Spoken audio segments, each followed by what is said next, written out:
feels great to be back here at SM Mall of Asia Arena. As we celebrate 20 years of G-Force, we were able to create and build a community that believes in the power of dance. That dance can transform lives.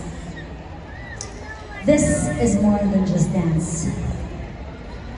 This is not just about the biggest and the grandest summer dance workshop in the Philippines.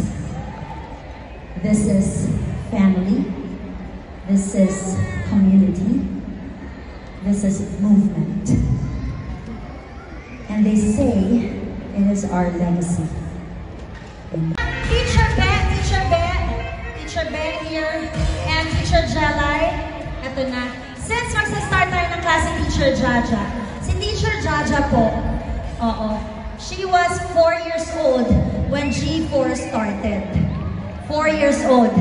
At nakikita na siya sa rehearsal ng aming dalawang pioneer members, Teacher Jalai and Teacher Ben. Si BJ po that time, come here BJ, ilang taong ka nun? My goodness. Naka-diaper pa po siya. Oo. Pinagtatawanan ka niya na. Oo. And we have our honorary member over there sa audience. Si Iya! My gosh! Please say hi! Grabe. As a baby. Nasa kids class pa lang po siya nun. Ngayon, gnarly na siya. Humbang! And then of course, we have our guests. Thank you, Lawrence Kaiwai. And then, we also have, and now look, Teacher Jaja now has 4 classes. 4 mega classes. Force team, you are the backbone of our success.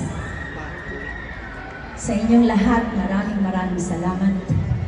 Kayo ang aking dilaw. You are my sunshine. Maraming salamat sa 2 dekada pagmamahal.